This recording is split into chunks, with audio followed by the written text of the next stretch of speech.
Hello, everyone. Welcome back to Super Jerry 27's Nerd Cave, where I talk about comic books, video games, sometimes toys, a little bit of social commentary, and what's going on in the video game world. But yeah, so thanks for watching. I would appreciate the subscribe, the like, and possibly hit the notifications bell. But you're not here to listen to me prattle on about all this YouTube hocus pocus bullshit. You're here to see which games I believe are some of the 5 best licensed games throughout video game history. We're going to do this from oldest to newest, so let us begin. The first one is a Star Wars game. R.I.P. Star Wars, you're done. Fuck, God, miss you. I wish George Lucas had never sold you. And we'll probably never have another amazing game like this. Star Wars Rogue Leader, Rogue Squadron 2 on the Nintendo GameCube. One of the best flight sim games on console at the time. Controls were tight, graphics were tight. I believe, now, let me know in the comments if I'm wrong. This is one of the games that if you get that HDMI adapter, can play, I think, at 1080 or something like that, or 720. Like, you can pay it a higher if you hit the buttons on the... I don't know, I haven't done that. I don't have one of those things yet because they're 150. But man, this game was great. It's only on the Nintendo GameCube. It never left the Nintendo GameCube, and it never will leave the Nintendo GameCube. Very glad I have my copy. You fly around doing all the epic space battles and all the epic Star Wars ships before the soy infected the galaxy. Before the Dark Emperor Kathleen Kennedy arrived and fucked everything up except for Mandalorian Seasons 1 and 2 and Rogue One. Everything else is fan fiction garbage. But yes, Star Wars Rogue Leader Rogue Squadron 2 is one of the best GameCube games out there. One of the best Star Wars games out there. And it sucks that it's trapped. Up next, this one is not Lord of the Rings, also becoming a soon dead franchise because of how it's being handled. But when Peter Jackson had his hands on this puppy and was directing and writing and all that happy horse shit, we had one of the best trilogies in the theaters. Like, imagine this. It's Lord of the Rings, Return of the King, obviously. So imagine early 2000s. You had the Harry Potter movies in the theater. You had Lord of the Rings in the theater. Like, it was truly an amazing time to be alive. Now this, you play, it branches off. Am I right? Yeah. This is the one that, it branches off 3 different ways. So you play, like that movie, you play as Frodo and Samwise, Gandalf. God, I haven't played this in forever. Yeah, and it's 3 different branching paths. I remember I got stuck on one of them because that's who I am as a person. And, God, this game was so good. What was it? No, there hasn't been a good Lord of the Rings game. Oh, War in the North is good. Xbox 360, War in the North. But this one, man, play as 9 characters, including Gandalf, Aragorn, Legolas, Gimli, Sam, and Frodo. Battle through 15 highly interactive levels. Team up with a friend online. Play side-by-side in multiplayer co-op. Never got to experience that. Defeat the forces of evil. Confront Shelob, the King of the Dead, the Witch King, Sauron's Lieutenant, and more.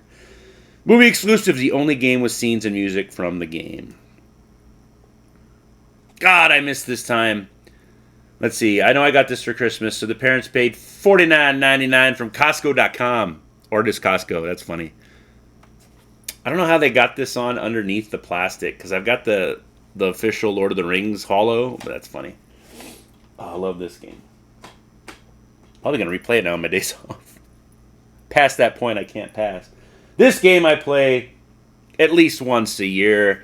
This is when Rocksteady was at its prime, before it was filled with activists, and before dumbass Warner Brothers told Rocksteady, hey, we need a Fortnite competitor, and then they just absolutely destroyed Suicide Squad with the storytelling, the Sweet Baby Inc., and the live service horseshit. Come on, Gamefly, sell me that game for $9.99, I might play it. But everyone's played this. This is on every system. It's not locked anywhere, thank God. But it is one of the best games and one of the best licensed games ever out there. Batman, stuck in Arkham Asylum, going after the Joker, fighting all the main villains, Poison Ivy, Bane, Harley Quinn, obviously the Joker, Scarecrow. All the Scarecrow levels are fucking sweet. But if you haven't played this game, please dig out of your cave and play the shit out of this. Probably the best licensed game ever. Now, if you've been a fan of my channel for a while, you get my humor, and I love South Park. And South Park: The Stick of Truth is one of the best South Park games out there. And one of the best RPGs out there. Obsidian did a bang-up job with this. It's hilarious. It captures the feel of the show. It looks like the show. You're playing the show. And, you know, Trey Parker and Matt Stone help with this. I believe this is better than the Fractured But Whole. Even though the Fractured But Whole has superheroes, I just love this one. It is so fucking funny. And plays great. I actually really need to replay this game. Oh, and I have it on the Series X because I bought Fractured But Whole, and you gotta... Oh, shit. All right. Yeah, but this game, need to pick it up. I think you can get it on the Xbox One. I think there's a version of it. And I'm sure you can download it. But this is a must-play, and don't play it with anyone that's young in the room. There's one boss fight where body parts are swinging. And the newest game out there, I love Harry Potter. I'm a nerd. I love Harry Potter. The books are great. The movies are great. The tie-in games for like the GameCube and stuff have been good. However, Hogwarts Legacy is one of the best games I've ever played. I remember someone's like, no, this game, it's got a dead world and this and that. I don't think it does. It's got thousands of like interactive things to find, to collect. Yes, it's a collectathon, but the story's amazing. Portkey Games from Warner Brothers, oddly enough. You know, Warner Brothers puts this out a year ago, and then the trash that is Suicide Squad this year. So, what the fuck, Warner Brothers? Stick with this. We don't need a live service game. You're not going to get a chunk of change. This game sold millions and is beloved, and I need to get back to it because I want to go to Azkaban. But this takes place decades and decades before Harry Potter, and it's in like the 1800s, so like the Wild West era. So it's good it's not that it's in, you know, America, because they'd just be shooting each other. But you have to fight a goblin terror, right? Yeah, goblin terror. Find out what your special powers are. Find stuff in the castle. Help people. Oh, it's amazing. This is a game you need to play. If you have a PlayStation 5 or an Xbox Series X, pick this up. It's on the Switch now, but I will say it's not as pretty on the Switch.